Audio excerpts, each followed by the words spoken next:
Au XVe siècle, Courpierre était entouré de remparts disposés en ceinture défensive et ponctués de nombreuses tours, permettant le contrôle de l'accès à la ville. Le périmètre des remparts est encore très visible de nos jours. De ce passé, seuls subsistent la tour et le rempart de l'Adona. Une carte établie en 1800 montre la proximité de ce quartier avec la Dore, qui était alors source d'énergie. Les roues, alimentées par l'eau du Bief, actionnaient une scierie, une carderie, une usine électrique et un moulin. Il faut aussi mentionner une petite construction dénommée le Parlement. Les lois n'émanaient pas de ce lieu emblématique, mais les lavandières transmettaient efficacement les chroniques de la ville. De nos jours, cet espace, aménagé en parc, est devenu un lieu de vie, de fêtes, de promenades, de jeux pour enfants.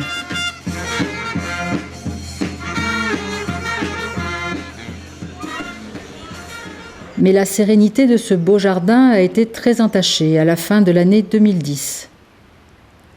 Le rempart, érigé il y a plus de 5 siècles, s'effondrait, entraînant avec lui une maison et ses habitants, un couple de personnes âgées, indemnes mais traumatisées par cette chute.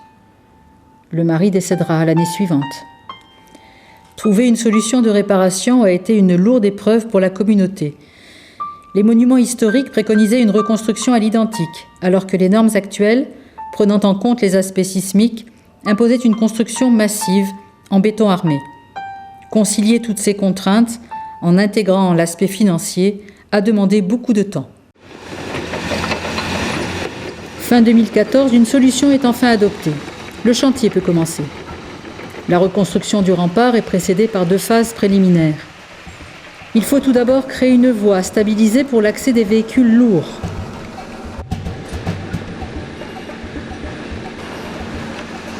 Vient ensuite une rampe suffisamment haute pour que la foreuse puisse évoluer au sommet. Cette rampe permet de commencer les travaux de consolidation par le haut, ainsi que l'explique M. Pélez, responsable du chantier. Une technique qui est très courante maintenant, qu'on utilise énormément dans les centres-villes pour faire des parkings souterrains, des choses comme ça. Et c'est une technique qui permet surtout de pouvoir évacuer l'effondrement en sécurité parce qu'on conforte en descendant. L'hiver et les intempéries vont imposer une interruption des travaux.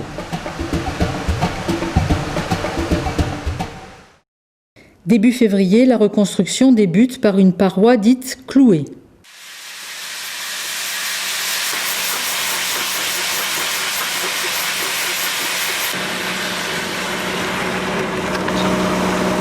La paroi clouée, en fait, ce sont des tiges métalliques entourées de coulis de ciment qu'on vient forer dans le sol avec un angle de 15 degrés. Et ces tiges métalliques, ensuite, sont reliaisonnées sur un béton armé qui crée une paroi verticale ou pseudo-verticale. C'est pour ça qu'on parle de paroi clouée.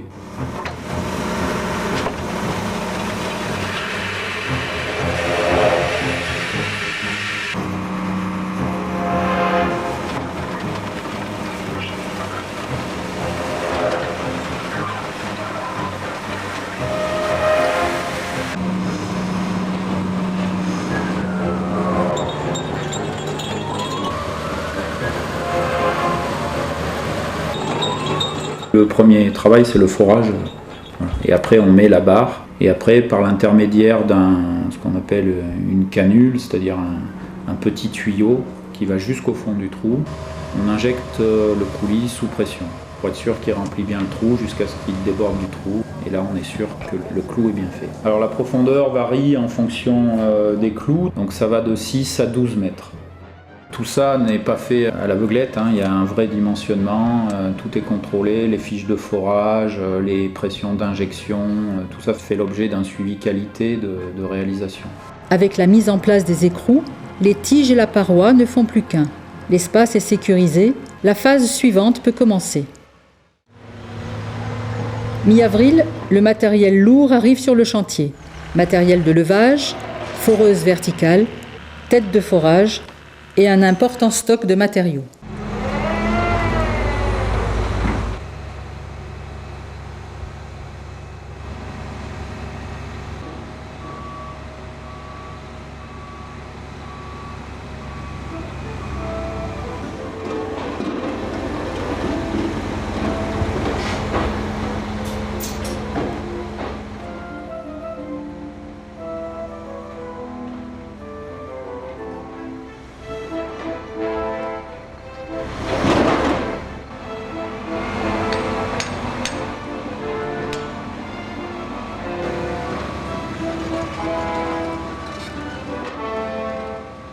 Alors la profondeur des pieux, c'est le calcul qui la détermine, bien sûr, sur la base des sondages géologiques qui ont été faits. Mais les pieux les plus profonds sont à 15 mètres.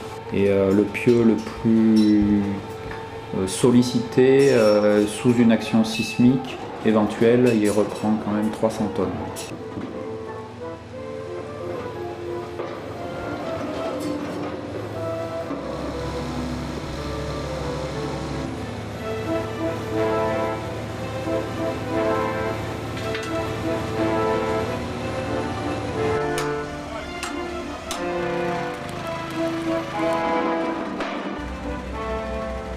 Donc ces pieux ont été faits par la technique de pieux forés tubés. Donc ils ont été tubés avec des cylindres métalliques afin d'éviter qu'il y ait des venues d'eau dans le pieu et pour être sûr que le pieu soit réalisé de façon optimale sans qu'il y ait un lessivage du béton.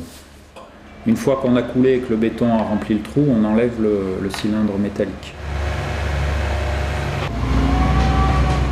Les notes de calcul, c'était bon ça. Ouais. Il y a aussi une petite modification sur la ligne du dessous qui fera 1 mètre de plus. Il fera 1 mètre de plus En profondeur. Ils vont faire 11 mètres, il faut 11 mètres aussi. Oui, toutes les semaines, on se réunit tous ensemble pour faire un petit peu le point où en est le chantier, s'il y a des problèmes qui sont rencontrés. Prendre la température. Voilà. Les pieux, bien ancrés dans le sol, autorisent la construction du rempart. Ce sera un mur massif en béton armé, capable de résister à tout séisme.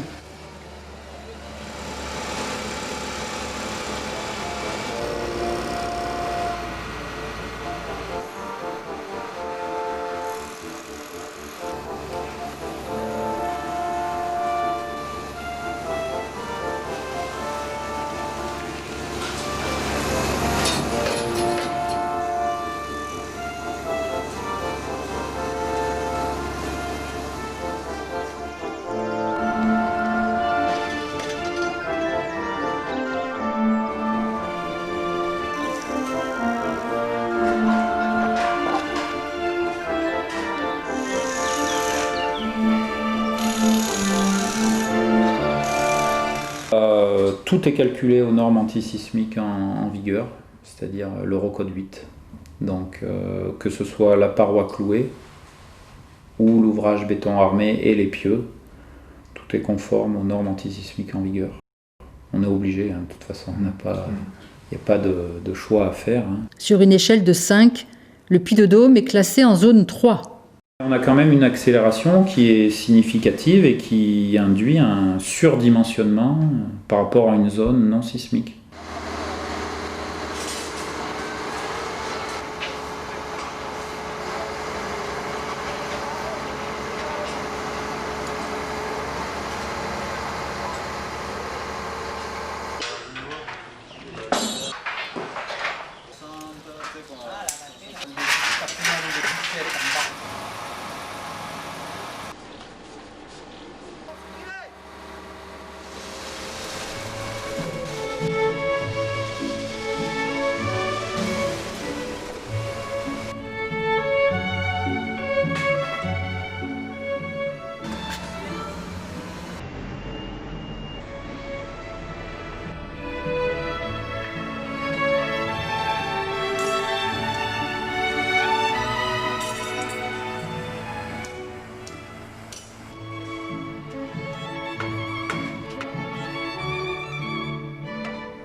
On a fait des découvertes techniques en cours de chantier. Curieusement, au Moyen-Âge, là, ils n'ont pas fondé leur rempart de ce côté-là. Ils ont posé les pierres et démarré comme ça. La terre, voilà, et voilà. Cette rampe a ensuite été réutilisée, les matériaux de cette rampe, pour combler l'espace entre la paroi clouée et le nouveau mur en béton armé. On a utilisé le même matériau, comme ça évite des mouvements inutiles de camions, surtout que dans la ville, ça génère quand même des nuisances sonores.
Et le couturage entre ce beau rempart, parce que ça va de redevenir un beau rempart, la tour médiévale qui présente un réel intérêt, et puis l'église Saint-Martin, sur laquelle on commencera à avoir une vue bien plus intéressante, et notamment le clocher, qui fait sa toilette aussi en ce moment. Il faut qu'on trouve un dallage de qualité qui mette en valeur cet espace patrimonial, qui rende les Courpirois fiers de leur rempart, de leur belvédère, et qui vont, je l'espère, et les touristes aussi, redécouvrir les vues sur le Chignor, sur la Dore, sur le parc La Donna.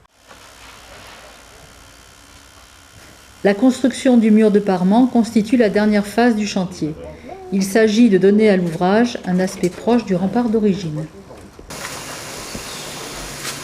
Oui, c'est tout monté à la chaux, donc on refait un parement en pierre, on habille le paroi en béton armé.